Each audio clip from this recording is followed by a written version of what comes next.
Have you ever stood on a beach, watching a massive cargo ship glide silently across the horizon? You see this giant steel beast, piled high with containers, and maybe you wonder where it's going, or what's inside those boxes. But have you ever stopped to think about who is on that ship? Who's steering it, who's keeping the engines running, who's making sure it doesn't just drift off into the middle of nowhere? It's easy to forget that these ships aren't run by robots or magic. They're run by people, with real jobs, living a life most of us can barely imagine, far from land and family. These ships are more than just vessels. They are floating cities, self-contained worlds, operating 24/7. Each one is a complex ecosystem of steel, machinery, and humanity. Just like any city, it needs a leader, it needs engineers to keep the lights on, it needs skilled workers to handle the heavy lifting, and it needs someone to make sure everyone gets a decent meal. Every single person on board has a critical role to play. If one person fails to do their job, the consequences can be massive, for the crew and the global supply chain. So, let's pull back the curtain, let's climb the gangway and step aboard one of these titans of trade. We're gonna meet the crew, the people who call this floating metropolis home. At the very top of this floating hierarchy is the captain, or as they are formally known, the master. The title says it all. The captain is the absolute authority on board the vessel. Their word is law. Their responsibility is immense. They are legally accountable for everything and everyone on the ship. The crew, the cargo, the vessel itself. When you're miles from any shore, there's no mayor, no police chief, no one else to call. The captain is the ultimate decision maker, CEO, judge, commander. Every major decision, changing course to avoid a typhoon, handling a medical emergency, rests squarely on their shoulders. The captain's day is a constant cycle of oversight and administration. They don't typically stand a regular watch on the bridge like the other officers. Instead, their time is consumed by a mountain of paperwork clearing customs, communicating with the ship's owners and port authorities. They are constantly monitoring the ship's progress, weather reports, communications. I remember talking to a captain who had been at sea for over 30 years. He told me about a time they were caught in a brutal storm in the North Atlantic. The waves were like liquid mountains crashing over the bow. He stayed on the bridge for 36 hours straight, drinking black coffee, making constant, minute adjustments to course and speed to ride out the storm. His calm, steady presence was what held the crew together. That's the essence of being a captain, being the anchor in the storm, both literally and figuratively. Ultimately, the captain carries the weight of the world on their shoulders, or at least the weight of a 100,000-ton ship. They are the first to wake and the last to sleep. Their mind always on the safety of their crew, the security of their mission. But it is also a position of incredible pride. To be the master of a vessel, responsible for guiding it safely across the world's oceans, is one of the most challenging and respected jobs on the planet. They are the quiet guardians of global trade. Right below the captain is the chief officer. If the captain is the CEO, the chief officer is the chief operating officer. They are the head of the deck department, the captain's right-hand person. Their primary domain is the cargo, safe loading, storage, unloading hundreds of containers, sometimes thousands of containers. This involves complex calculations to ensure the ship remains stable and balanced. Putting too much weight on one side can be catastrophic. The ship can list. The ship can even break apart in heavy seas. The chief officer's day in port is a whirlwind. On deck, clipboard in hand, overseeing crane operators, directing the deck crew, ensuring each container is latched securely. Responsible for maintenance, rust chipping, deck equipment repair, painting, managing deckhands, assigning daily tasks, keeping the vessel in good working order. A story from a first mate sticks with me. They were loading massive wind turbine blades that didn't fit standard slots. The port crew was struggling. The schedule was tight. The chief officer redrew the stowage plan on the fly, coordinating with crane operators over the radio, directing the deck crew to weld new anchor points. It was a high-pressure, logistical nightmare. Through calm, clear direction and knowledge of the ship's physics, they got it done. Beyond cargo and maintenance, the chief officer stands watch on the bridge. Typically from 4 to 8 in the morning and in the evening. They are in charge of the ship's safety equipment, lifeboats, firefighting gear. They lead the crew in regular safety drills. They are the bridge between the captain's orders and the crew's execution. The quintessential deck boss ensures the ship sails safely and moves goods across the globe efficiently and securely. While the captain has ultimate command and the chief officer manages the deck, The second and third officers are the dedicated navigators. They spend most of their time on the bridge, the nerve center of the ship. The second officer is traditionally the primary navigator. Their main job is to plan the ship's voyage from port to port. This isn't as simple as drawing a straight line on a map. They must plot the course using electronic charts, ocean currents, water depths, weather forecasts, maritime traffic separation schemes. They maintain all navigational charts and publications, ensuring they're up to date with the latest corrections. The second officer typically stands the 12 to 4 watch, midnight to 4 in the morning, noon to 4 in the afternoon. It provides uninterrupted chart work during the day and quiet focus during the dead of night.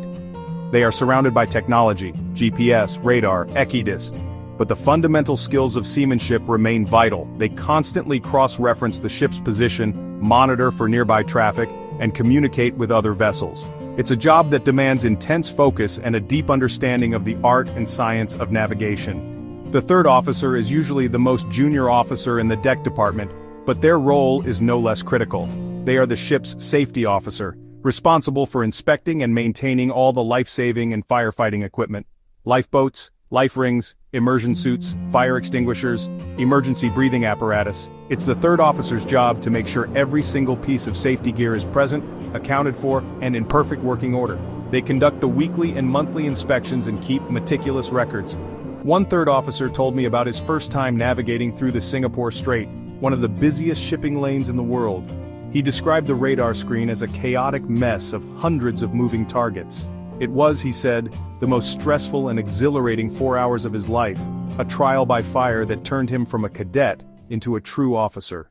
If the bridge is the brain of the ship, the engine room is its beating heart, and, the master of this domain is the chief engineer. Just as the captain has absolute authority on deck, the chief engineer has absolute authority below.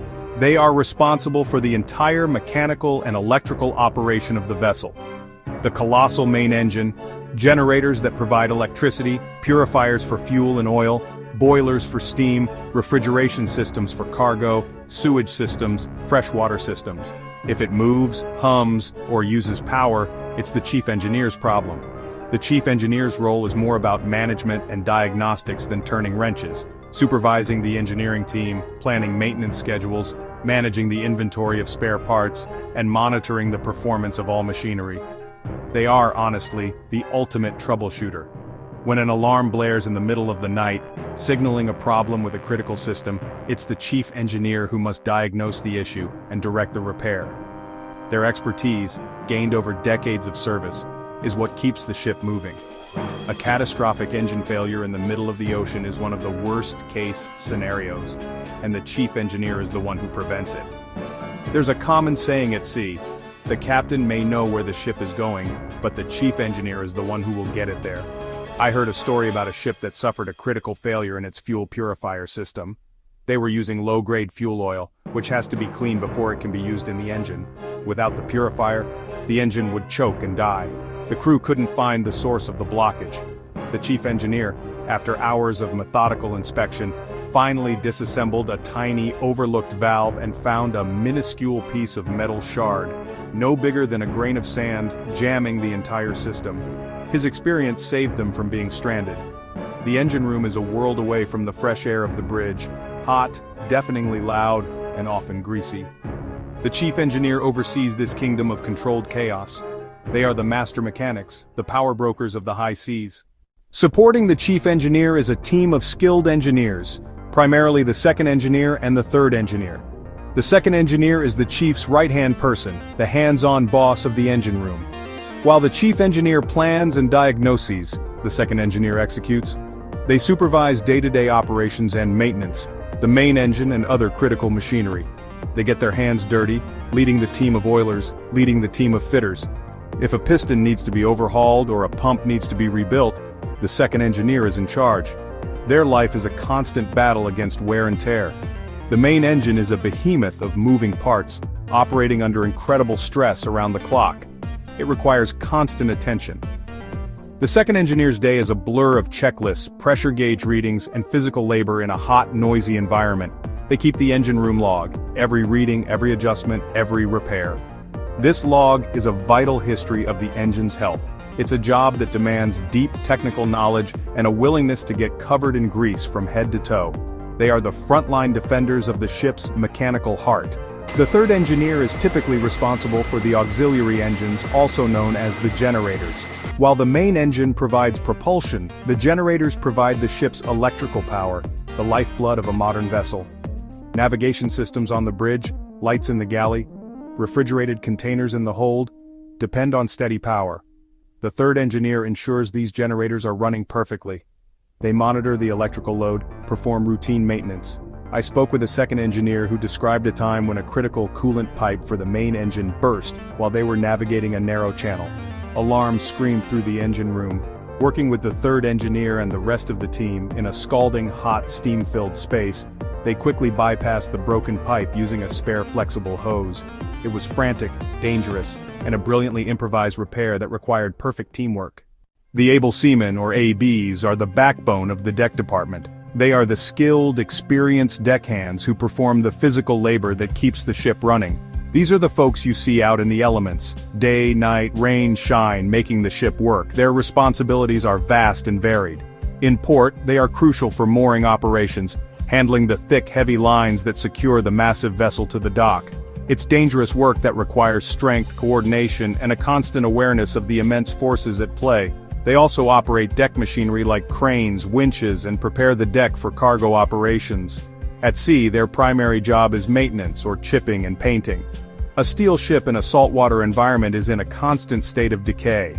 Rust is the enemy. Needle guns, wire brushes, rollers. They also perform lookout duties on the bridge, acting as an extra set of eyes for the officer on watch, scanning the horizon for other vessels or hazards. An AB told me a story about sailing through the pirate-infested waters off the Horn of Africa. The ship was on high alert. The ABs were tasked with rigging fire hoses along the railings, ready to repel any potential boarders with high-pressure water jets. They stood extra security watches, their eyes peeled for the sight of a small, fast-moving skiff. You could feel the tension in the air for days. It was a stark reminder that life at sea isn't just about navigation and maintenance. Sometimes, it involves preparing for a very real, very direct threat. Their role shifted from maintenance crew to frontline defenders of the ship. The able seamen are also responsible for the general cleanliness and upkeep of the deck areas, ensuring that everything is shipshape.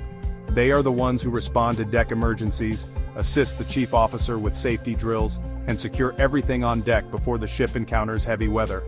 Without their tireless effort, the ship would literally fall apart and be unable to perform its most basic functions.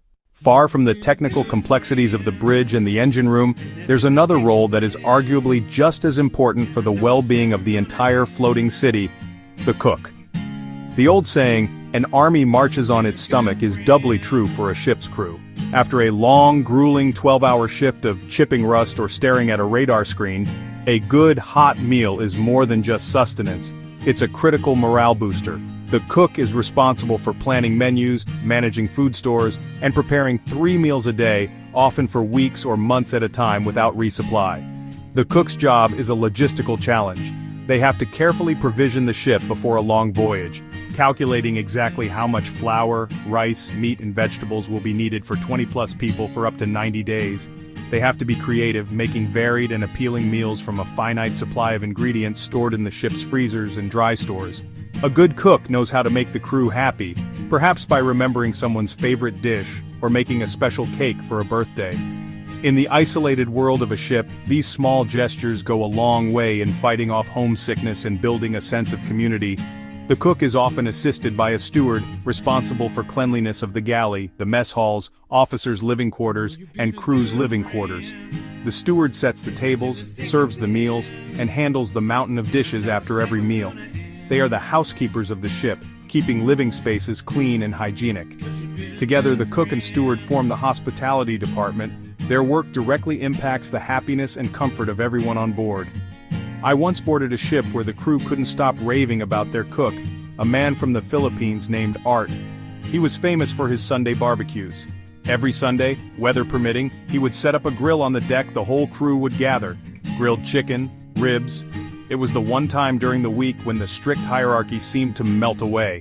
Captain, newest deckhand, sharing a meal together. Art wasn't just feeding them. He was creating a family. That's the power of the ship's cook and steward. the caretakers of the crew's soul, the ones who turn a steel vessel into a home. As our journey aboard this floating city comes to an end, it becomes clear that a ship is so much more than a pile of steel and cargo. It is a living, breathing organism powered by the coordinated efforts of a small, dedicated team.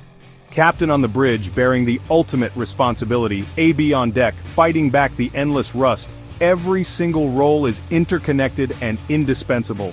Officers navigate a precise path across vast oceans, while the engineers work in the thunderous heart of the beast, keeping the power flowing. The deckhands provide the muscle, and the cook provides the soul. The challenges these seafarers face are immense. They endure profound loneliness, separated from their families for months, even years. They miss birthdays, anniversaries, and holidays, communicating with loved ones only through spotty satellite internet. They work long, hard hours in a disciplined, sometimes dangerous environment where the nearest help is hundreds of miles away. It's a life of sacrifice, mental toughness, technical skill, and unwavering sense of duty. It's certainly not for everyone. But with the challenges come unique rewards. There is the profound camaraderie that forms when you rely on the same small group of people for your safety and survival. There is the pride that comes from mastering a difficult and essential job, navigating a storm, rebuilding a complex piece of machinery. There is the quiet satisfaction of seeing the world, of waking up to a sunrise over a new ocean, and of knowing that your work matters. This isn't just a job. For many, it's a calling, a challenging and honorable career path that builds character and skill. So the next time you see one of those colossal ships on the horizon, or the next time a package arrives at your door, take a moment to think about the invisible crew that made it possible. Think of the captain, the engineers, the officers, the ABs, and the cook. These men and women are the vital, unsung heroes of our globalized world. They are the links in the chain that connects us all, the silent professionals who keep the wheels of global trade turning day and night in all weather. Every job on that ship is a dirty job, in its own way, and every single one is absolutely essential. Every seafarer plays a vital role in keeping global trade alive.